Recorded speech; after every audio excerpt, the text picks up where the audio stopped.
Our first talk is Sandy Clark doing Familiarity Breeds Contempt, and she is joined by Matt Blaze.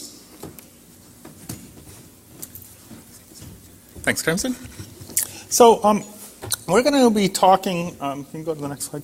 Yeah, we're going to be talking about probably the most ignored area of computing security research, and that's metrics. One of the things that we are terrible at doing, in addition to securing computers, is we're also terrible at figuring out how badly we know how to secure computers. And there's a fundamental question that we have largely ignored through the history of computer security as a research field, which is a very basic metric of how can I predict how long it's going to be before I get attacked next? That is, how long is it going to be before somebody finds the next zero-day attack in my software? And we know there is going to be a next zero-day attack. We've figured out there is one metric, a security metric for software systems. None of them are secure. But we don't really know how to compare them, and we don't really know where in the life cycle we are in a piece of software. And does anybody, can you go back to that slide before? Does anybody recognize this graph? What's that graph? From the Mythical Man Month. This is as close to biblically given truth that computer science and software engineering has about the software life cycle, which is at the beginning of the life cycle, right after you release your software, it has lots of bugs in it, the easy ones, and you find them quickly. And as time goes on, that rate of discovery of bugs goes down. And then after a while, it starts going up again. A long time later, when some of the more esoteric bugs start to be discovered and when environments change and the software gets stressed in surprising ways way in the late. But essentially, the important part of this curve is, for most of the life cycle, your bug discovery rate should be going down. And it turns out this graph from back in the ancient history, like the 1970s, before our great-grandparents were programming, has been remarkably stable over time. People have tried to measure it and discovered exactly the same thing. You get this decreasing rate of bug discovery. And one of the kind of fundamental basic questions is, does this tell anything to this computer security community? Do we observe the same thing about the vulnerability discovery rate? That is, we have this sort of basic assumption that vulnerabilities are a form of bug, and that if the Brooks curve applies to bugs in general, well, vulnerabilities should just be kind of randomly distributed in there, and should have the same behavior. And that leads to a number of really basic assumptions.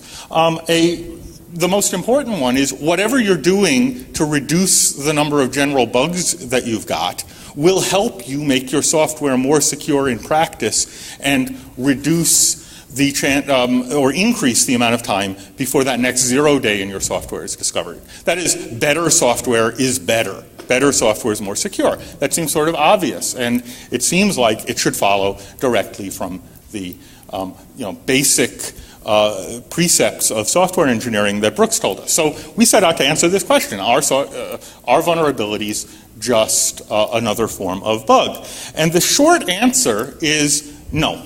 And thank you very much. Okay, so thanks, Matt. So what we did is that we just collected a whole bunch of vulnerabilities and then we counted stuff. And what we found is that there's sort of a honeymoon that goes on when software is new, that is very different from the behavior of software when it's older. And this is going to have some important implications. Instead of the Brooks curve, which is the graph you see on the left, what our data shows is that when you're looking specifically at vulnerabilities instead of at defects, that you have this long relative period before an attack, and then the rate of attack goes up. And to give you an idea of our data set, we collected 30,000 vulnerabilities, and then for all of those we looked at, we compiled a list of the most popular OSs and software apps and server stuff and user stuff, anything we could think of. And we ended up with 700 different releases. And we looked at the date of actual release to the very first vulnerability to the second vulnerability, the second to the third, and the third to the fourth. So we didn't do any fancy statistical analysis, we just measured days. And what we found is that contrary to the software reliability models like the Brooks curve, at the earliest part of their life cycle, there's this honeymoon. So what do we mean by a honeymoon period? It's this time, the time from release to the time from the discovery of that very first 0 day. And here, because there was such a high variance, every different product has a different release cycle, we normalized the data by using the ratio. We took the number of days from release to the first vulnerability, and we divided it by the number of days from the first vulnerability to the second vulnerability. And we called that a positive honeymoon if the ratio to the first vulnerability was longer than the ratio to the second, and a negative honeymoon if it was the other way around. And here's some of what we found. 62% of the releases we looked at had a positive honeymoon. That means the time to the first vulnerability was longer than the time to the second honeymoon, or the second vulnerability. And even more important, the length of that time was rather long. The median number of days before the first vulnerability was discovered was 110. So they take a while to find. And even more, at the beginning. This is, we didn't look at all later on in the life cycle. This is just very early. And even more importantly, they take a lot longer to find than it takes to find the second vulnerability. The median overall honeymoon ratio was 1.5 times longer to find the first one than it was to find the second. And this is exactly opposite what the software reliability models would lead us to believe. So there's this honeymoon effect, and now we had to figure out why. At first we thought, well, you know what? Software has gotten better. Since the 1990s, there have been a lot of changes in the way that people develop software. We now use type-safe programming languages. We things like Microsoft's Software Secure Development Initiative, and we do our own fuzz testing. So we broke it down by year, and it didn't make any difference. Now, our software reliability models tell us that we should find that there are very few positive honeymoons. Not that there is a minimum of 50% or greater. And it doesn't matter what year we look at. 2007 had 71% of the honeymoons were positive. And not just breaking it down by year, it didn't matter how we broke it down. If we looked at just open source versus closed source, if we looked at server apps or operating systems, if we looked at major releases versus minor releases, consistently positive honeymoons. The first vulnerability takes longer. So we need to pause for just a second, if I have time, and consider the implications of this. The fact is that software is likely to enjoy this honeymoon from attack, even though none of its bugs have been fixed yet. Every single bug it's got in it, it still has. No one's found any. Even the easy to find ones, even that low-hanging fruit, are still there. This is exactly opposite, because by definition, when the software is new, it's at its weakest. But it's precisely at this time, when it is at its weakest, that it's least likely to have one of its vulnerabilities discovered. And that means that we're looking at this wrong. Something different than just fixing bugs is going on here. And what we figured out is that it's a difference between extrinsic and intrinsic properties. Intrinsic properties are those things that the developers and the programmers can control. What programming language they use, their initial design of the software. But because of the way that we analyze the data, we were looking at vulnerabilities only within a single release, and each release independent from another. If there are going to be improvements in software quality, they happen between releases, not in the middle of it. So this has to be something that's extrinsic. Now, there are a lot of extrinsic properties that affect software. They can be anything from the operating system and the architecture it runs on, to its network interfaces, to the other applications that are running on the system, to the black market in how much the particular vulnerabilities for this particular application sell for. We have no idea what all the extrinsic properties are yet. They're not well defined, they're not well understood. But it occurred to us that the majority of these extrinsic properties cannot be responsible for this, because according to all of the data about exploits, about vulnerabilities, things are getting worse. The attacker side is winning this arms race. So if the majority of these extrinsic properties were responsible for the honeymoon, we should see positive honeymoons drop to 0. We should see it getting shorter and shorter and shorter. So we started looking for clues. There had to be something, but we didn't know what. The first difference that we found at all was when we compared major releases to minor releases. The difference between a major release is that a major release is intended to sell a new product. It has new features, it has lots of changes, and it has the majority of the new code. Minor releases are almost always bug fixes. When we examined the difference of the data, the positive honeymoons in major releases rose from 62 to 72%.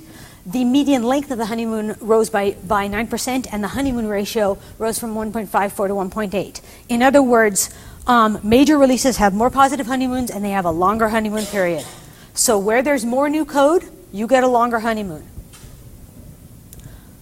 The second indication came when we compared open source code to closed source code.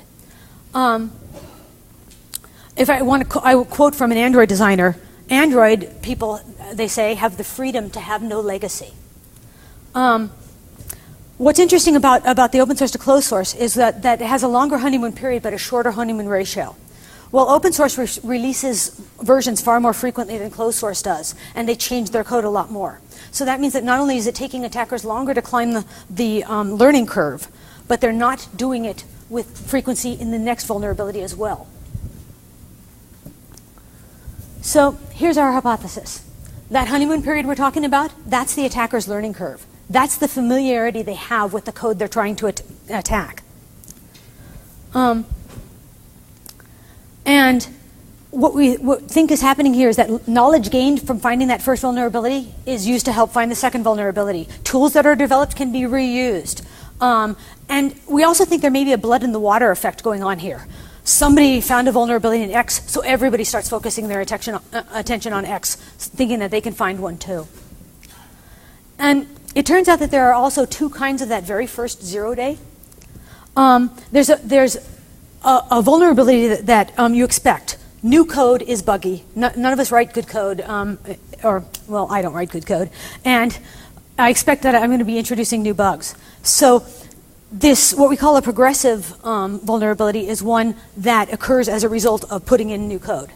But we found that there were a lot of what we're calling regressive vulnerabilities. These are vulnerabilities that we found in version X, but they affected X minus 1 and X minus 2 and X minus 3, which means they had to be introduced in X minus 3, especially if they didn't affect X minus 4. These regressive vulnerabilities lay dormant for quite a while until they were found. And one would expect that there wouldn't be very many of them, but there are. Most of the first vulnerabilities that are discovered in a piece of software, in a newly released version of a piece of software that's been out for a while, affect the earlier versions as well. So most of these are regressive. This is code that attackers have had time to look at. This is code that they've been familiar with.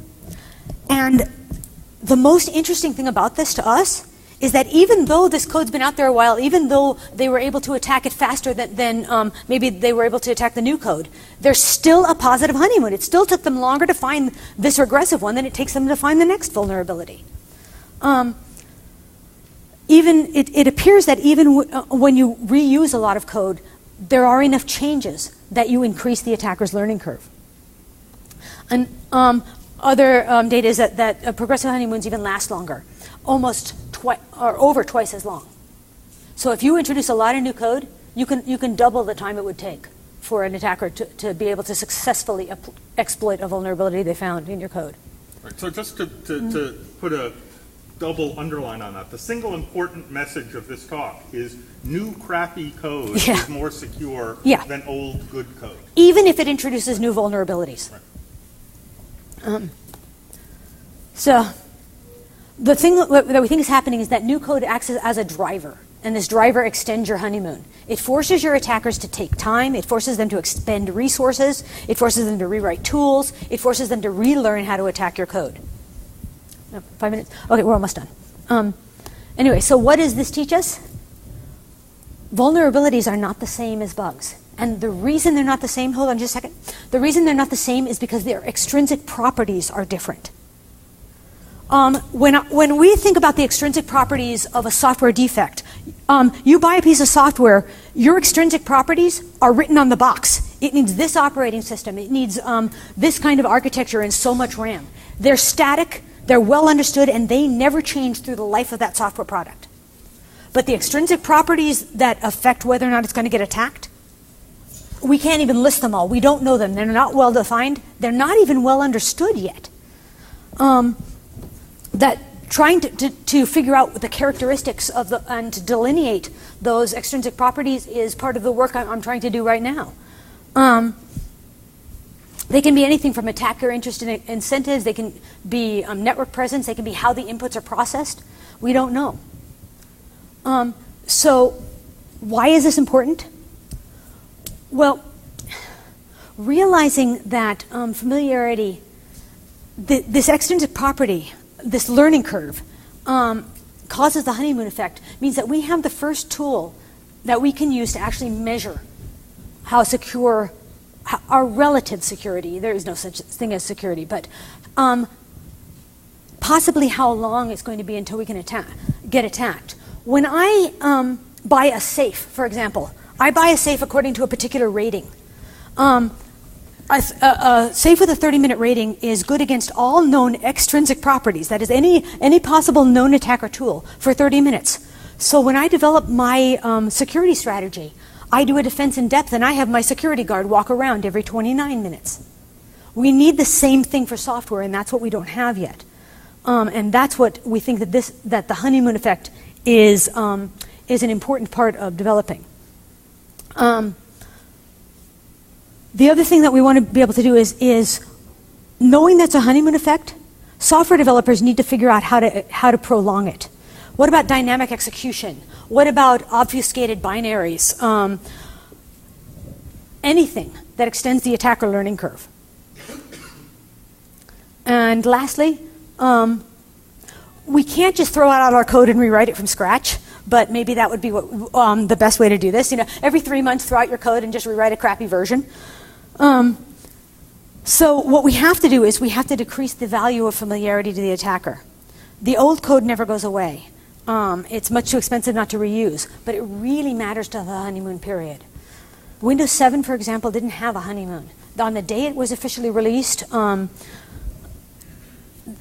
remember what labs, Sophos Labs, I think it was, grabbed the first 8 or 10 vulnerabilities they had in their honeypot, and they were for Windows Vista, and tried them out on Windows 7, and they all worked, and it was all because of code reuse. So the best thing that we can do to hope for existing systems is to make enough changes that we keep the attacker in a perpetual learning curve, make their tools unusable, and this would give all of our code a second honeymoon. Thank you. And we have a question in the back here.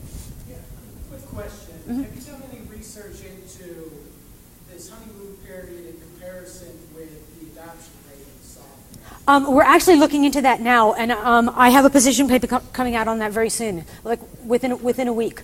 But it's more than that.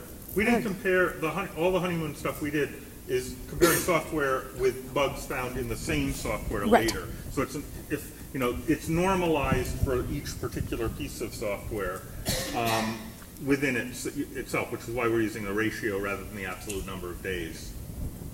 Right. Well, the thing I'm curious about is you mentioned Windows 7 being exported right away. Windows 7 also had an adoption rate, which was pretty much instantaneous. Everyone went to ditch and executed Vista. Right. So the profit for attackers for Windows 7 was high. Right. And yes. When we're talking about, I don't want to be too snarky, but when we're talking about bugs in Windows, I mean, it's unfortunate our data only had a resolution of 1 day. It's possible that you need minutes in that day. Good. Go ahead. Considered the element of observation of a 0 day doesn't mean that's how long it took to find the 0 day. We understand. For 0 days, I'm not going to use them all in 1 day. We understand that, and that makes the data even more interesting because they could, however long they've held out until it was found, that honeymoon is still longer. The one thing that we can't measure is what people are finding and holding on to. So this is a best that we can do. but metrics is a hard thing for CS to develop right now. Go ahead. If you change the definition of your honeymoon period to when the vulnerability is first introduced into the code, does that change your perspective, or have you looked at that? Well, one would assume that the vulnerability is introduced when the code is written, correct? But you were talking about vulnerabilities that exist back in Vista that were actually discovered. So we're looking at the right. So we're looking at the time before the a vulnerability is discovered and turned into an exploit. So it sounds like in the most recent release of software, you're starting to suggesting that it's actually vulnerable. Yeah, so are we. In the case of regressive vulnerabilities, definitely. Right.